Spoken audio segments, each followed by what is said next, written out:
This CCTV footage captures the last known moments of 8-year-old Cherish Perrywinkle's life. Like a predator scoping out prey, Donald Smith set his sights on little Cherish, owing her every move and biding his time until he found the perfect moment to strike. On June 21, 2013, in Jacksonville, Florida, Smith was on a mission. He wanted to find a child, and no matter what, he was going to achieve his goal. He found the perfect target in Rain Perrywinkle, who was with her 3 daughters, which included 8-year-old Cherish. Rain and her daughters were shopping at a general dollar store. The family was struggling financially, and Rain couldn't afford to buy Cherish a new dress, but someone else could. Donald Smith stood in the doorway, watching the family, trying to capitalize on the opportunity to buy their trust. The 56-year-old told Rain that he had little children too, offering his sympathies. He then claimed that he had a $150 gift card at Walmart and was more than willing to offer it to the Perrywinkles so the children could get some new clothes. Rain was grateful,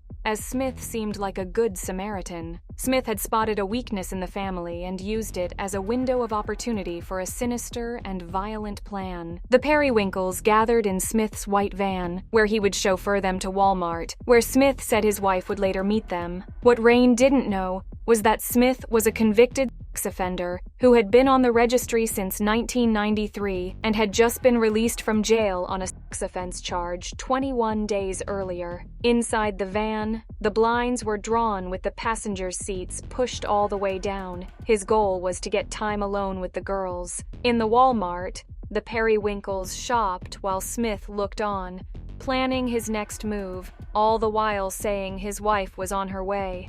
As the hours ticked by and Smith's alleged wife failed to appear, Rain's unease grew. By 10 p.m., with the children hungry for dinner, Smith suggested buying them a meal at the adjacent McDonald's while Rain waited. In a decision that would haunt her forever, Rain allowed Smith to take Cherish with him. It was the last time anyone would see the little girl alive.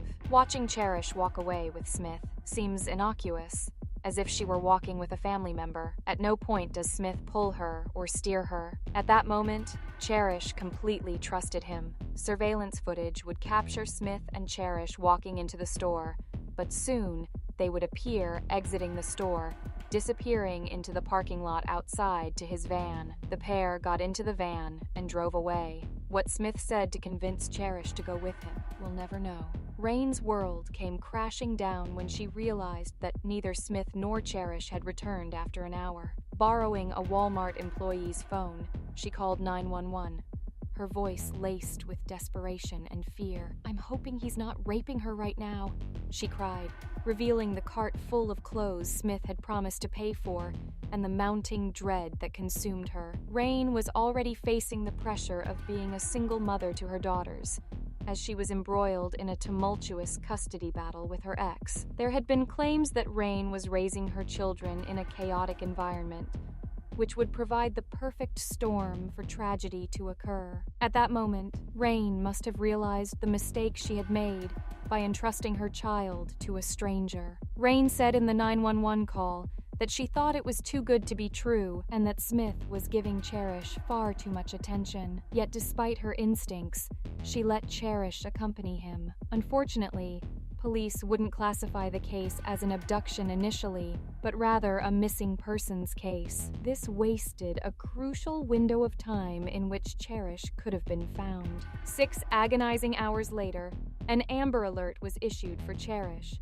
The alert reached Smith's roommate, who provided crucial information to aid in the search. The following morning, an officer spotted Smith's van off Interstate 95, and he was swiftly apprehended near Interstate 10. Simultaneously, a tipster called 911 to report seeing the van near the Highland Baptist Church. It was in the creek behind that very church where the horrifying discovery was made. Cherish's mutilated body, still clad in the dress she wore the night before, lay in the water, covered in contusions, ant bites, and signs of strangulation. The autopsy revealed the unthinkable. She had been brutally raped before her murder, suffering blunt force trauma to the back of her head and strangulation so severe that she bled from her eyes, gums, and nose. There was no doubt that her death was agonizing, showing an unmatched level of sociopathy. Smith was charged with first-degree murder, rape, and kidnapping. As the case unfolded in court,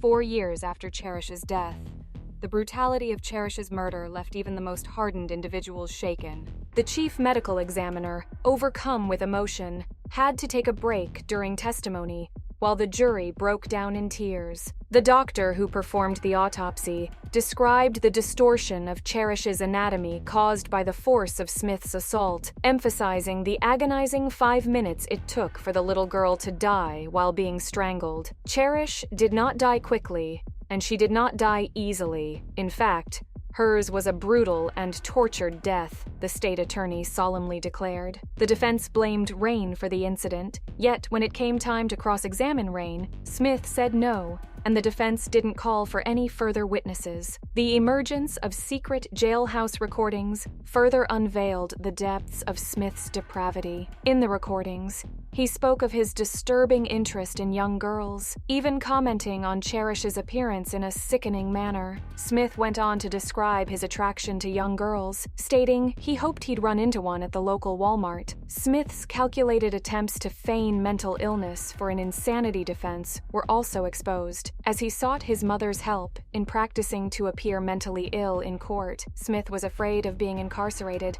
fearful that the other inmates might kill him for his crimes. In further recordings, Smith seems to blame Cherish, stating that because she followed him and got into his van, he had no other choice but to kill her. In a mere 15 minutes, the jury found Smith guilty, but due to Florida's legal system, his case was granted an appeal. Smith reappeared in court in 2020, determined to fight his death sentence. Smith's mental state was called into question due to a brain injury that occurred when he was a child, which led to a lack of inhibition and more impulsivity. But Smith had a long history of violence and sexual deviancy, previously trying to kidnap a 13-year-old girl. No matter his neurological issues, Smith knew what he was doing was wrong and repeatedly offending. Cherish's father, Billy Giroux, yearns for closure, while her mother, Rain, struggles with the unimaginable loss of her child. Rain's calls for Smith's execution are tinged with the pain of losing custody of her other 2 daughters shortly after Cherish's murder. The grief and accusations have taken a heavy toll on Rain,